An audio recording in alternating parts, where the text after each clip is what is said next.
Mohamed Diop. Quels sont les principaux titres de ce journal? À la une ce soir, Mohamed, nous parlerons de la marche en faveur des conditions des détenus, des organisations de la société civile dans la rue pour plaider la cause des détenus et dénoncer les longues détentions et le surpeuplement dans les prisons. Et puis, décision prise par l'État du Sénégal de mettre un terme à l'inscription des nouveaux bacheliers dans les établissements privés. Le SAES approuve la mesure et trouve l'innovation salutaire. L'Union nationale des indépendants du Sénégal remet la question de la gestion des ressources naturelles au centre du débat. Selon son coordonnateur, les actes administratifs sur les contrats pétroliers pour annulation seront portés devant le Conseil constitutionnel. Voilà pour les titres de cette édition. Le développement, c'est dans une poignée de secondes.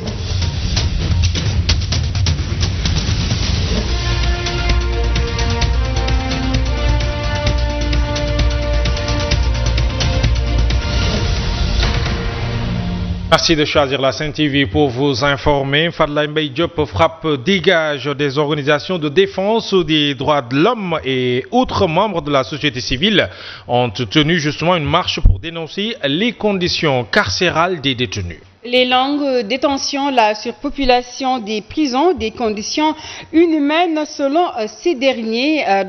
Papa Mantomboup et Babacar Sow ont suivi la marche.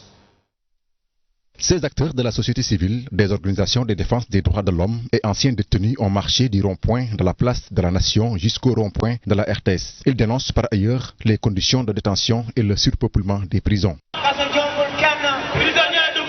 Une situation qui risque de dégénérer selon Malal Talla, membre du mouvement Y en a marre. C'est le surpeuplement dans toutes les prisons du Sénégal.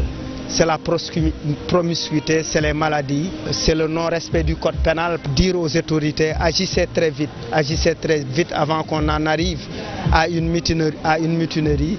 Pour le directeur exécutif de Amnesty International, l'ouverture de la prison de Sébikotane ne va pas améliorer les conditions des détenus. Sébi ne réglera pas du tout le problème de Rebeuss. Il y aura quelques détenus qui vont y aller, n'est-ce pas? Mais Rebeuss restera surpeuplé.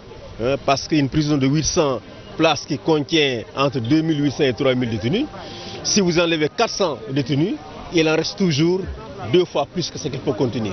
Des conditions inhumaines témoigne cette femme de détenue. Il est à chambre 1 de Rebeuss. On l'a auditionné à fond une seule fois, mais jusqu'à présent on ne l'a pas jugé. Il me parle de ses maladies, de sa fatigue, ses conditions difficiles, c'est vraiment dur à l'intérieur. C'est dans ce dessin que parents, anciens détenus et membres de la société civile invitent les autorités à réformer l'arsenal judiciaire. Ils exigent par ailleurs des peines alternatives pour les détenus.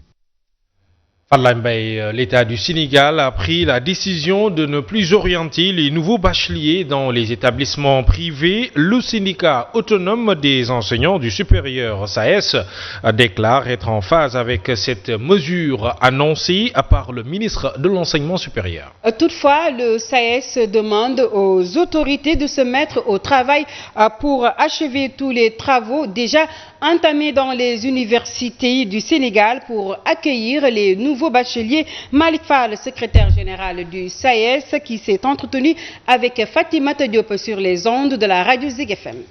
Et puis parlons toujours de cette décision annoncée par le ministre de l'Enseignement supérieur, de la Recherche et de l'Innovation, qui est une décision salutaire. C'est du moins l'avis de quelques étudiants rencontrés à l'université Cheikh Anta Diop de Dakar. Ces étudiants qui n'ont pas manqué d'interpeller les autorités sur la situation des bourses. C'est l'objet du reportage de Tidjane Diallo. Tous les bacheliers de 2019 seront orientés dans le public. Une décision prise après la réunion de coordination des recteurs élargie à l'ensemble des établissements publics pour échanger sur les dispositions et mesures à prendre pour une bonne rentrée 2019-2020. Ici à la zone A, des étudiants de la région de Kédougou unanimes saluent la décision du ministre de l'Enseignement supérieur. Nous saluons vraiment cette décision prise par monsieur le ministre et nous pensons aussi que la décision n'a pas été prise vraiment au hasard. C'est peut-être il y a des bases vraiment sur lesquelles il s'est vraiment basé.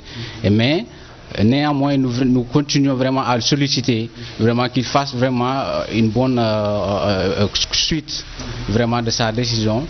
Donc, orienté dans le privé, Abdou Diallo liste les difficultés qu'il rencontre. Je souffre d'énormes problèmes en ce qui concerne la bourse, mais aussi là où loger, comment accéder dans les restos. Ce sont des difficultés vraiment, nous les étudiants qui sont orientés dans les universités privées.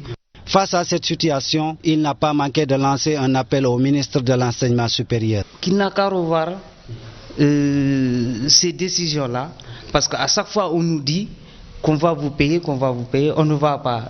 Le ministre précise que des discussions sont en cours pour fixer le quota des nouveaux bacheliers à orienter. Fadlaye Mbaye, le cadre unitaire des organisations des établissements privés de l'enseignement supérieur n'a pas encore dit son dernier mot.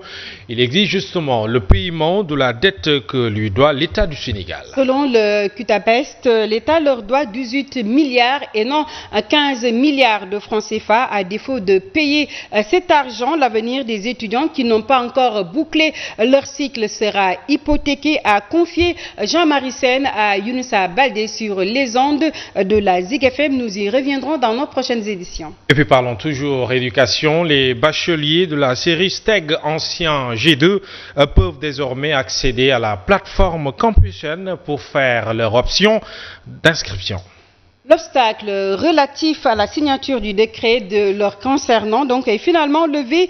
C'est valable pour les étudiants de la même série qui ont bénéficié de pré-inscription dans les universités de l'extérieur du pays. Voilà une explication donnée par Amadou Abdoul Sow qui s'est confié à Cheikh Ahmed Tidiane Seck.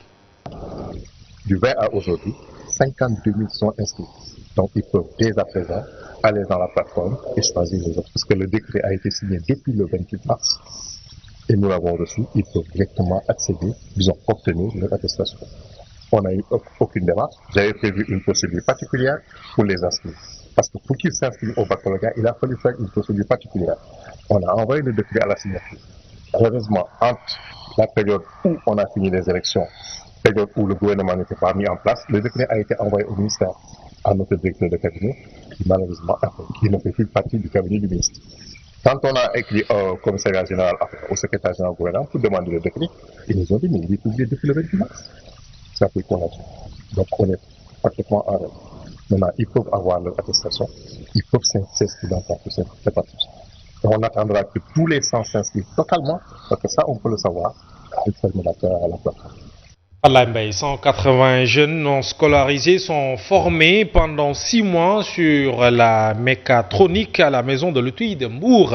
L'initiative est de l'Agence nationale de la maison de l'outil financée par le 3FPT à hauteur de 25 millions de francs CFA. Ces jeunes sélectionnés par le REVAS seront suivis par l'ANAMO au niveau de la DER pour l'obtention de financement dans le cadre de leur insertion pour l'auto-emploi. Maouda Malik Mbaye, directeur général de l'ANAMO, est ici avec Pape Dieye. Relever le niveau et à former à capacité donc ces spécialistes, ces professionnels de l'automobile, communément appelés mécaniciens, à les capacités dans la mécatronique, c'est-à-dire l'électronique automobile, la mécanique rapide, la réparation des nouveaux engins, des nouvelles voitures qui fonctionnent à partir de l'électronique. Les mécaniciens sénégalais, ils ont le savoir-faire de cette formation qui a été financée entièrement par le 3FPS et on ne s'arrête pas là. Le processus suivant sera de les formaliser et de les conduire vers la DER pour un financement et une organisation. Ils sont au total 180 jeunes. La formation a duré 6 mois. Le coût global de la formation tourne globalement avec les intrants et tout, ça tourne autour de 25 millions. Une sélection qui est passée par le REVAS.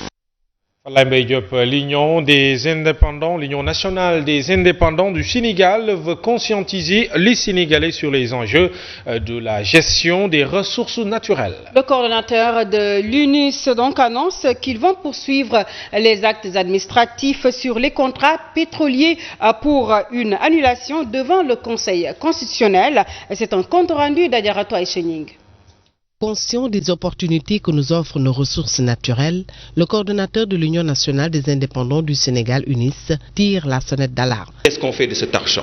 Est-ce que nous allons juste, nous, propriétaires, nous contenter de prendre cet argent et de le laisser pour les dépenses de l'État ou dans un fonds dit des générations futures? Nous proposons un autre modèle, un fonds totalement distinct, où les propriétaires vont être les citoyens, les ménages, et qui pourront utiliser par le biais d'un compte mobile, qui pourront commander des rations alimentaires. Nous pensons que ça, c'est ce qui va faire favoriser l'industrialisation et permettre l'appropriation de ces revenus par les citoyens qui sont effectivement les propriétaires de ces revenus. Amadou compte mener le combat juridique. Quand nous disons propriétaire, ce n'est pas une affirmation générale, c'est un droit juridique qui nous donne la prérogative d'ester contre des actes de faux. Donc nous allons introduire un appel et demander à ce que le Conseil constitutionnel se prononce sur l'interprétation de la qualité de propriétaire que nous avons et qui doit nous permettre de poursuivre des actes de faux lorsque c'est établi par des rapports sérieux comme celui de l'IGE. Le coordonnateur de Filles Sénégal a fait face à la presse pour éveiller la conscience du peuple sénégalais. Les libéraux de Yeumbeul Sud et le nouveau numéro 2 du Parti démocratique sénégalais pour la reconquête du pouvoir. Ils veulent, disent-ils, honorer le pape du SOPI d'avoir choisi deux fils de Yeumbeul au secrétariat du parti.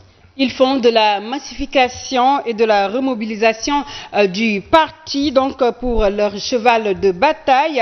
Ils invitent d'ailleurs les dissidents à rejoindre les rangs du Parti démocratique sénégalais, nous dit Idriss Diémé. Une forte mobilisation des populations de Yeumbeul Sud pour dire merci au pape du SOPI d'avoir à nouveau honoré cette commune. Leur maire étant nommé comme second du PDS ne laisse personne indifférent, même les fils de Yeumbeul Sud qui sont de la mouvance présidentielle. Mohamed Sagna, au nom de la section PDS de Yeumbeul Sud, parle déjà de reconquête du pouvoir. La section PDS de Yeumbeul Sud, dans toutes ses composantes, les anciens, les femmes et les jeunes, expriment son remerciement profond à l'endroit du frère secrétaire général national Maître Abdoulaye Wade pour la confiance renouvelée au frère Baragaï. Réitère son ancrage dans le parti et s'engage aux côtés de ce dernier à accompagner le parti dans la lutte pour la reconquête du pouvoir. Cette reconquête passera forcément par la massification et la remobilisation des troupes. Et pour ce faire, le premier secrétaire général national adjoint, Baragaï, maire de Yeumbeul Sud, compte sur la force de sa commune.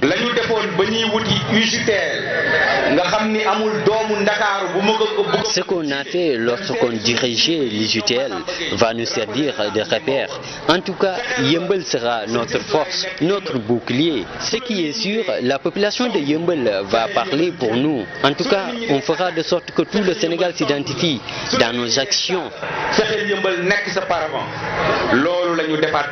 Deux de ses fils nommés au secrétariat général national adjoint du PDS, les populations de Yeumbeul Sud, comme un seul homme, ont tenu à honorer Maître Abdoulaye Wade, même si la manifestation a servi aussi de cadre pour inviter les dissidents du parti à rejoindre les rangs pour la bonne marche du PDS. Fadlaye Mbaye Diop, le Zimbabwe est en deuil. Son ancien président a été rappelé à Dieu hier à Singapour où il suivait des soins. Robert Mugabe s'en est allé à l'âge de 95 ans. Il a eu à diriger l'ex-Rhodésie, donc d'une main de maître qui était Robert Mugabe. Que peut-on retenir de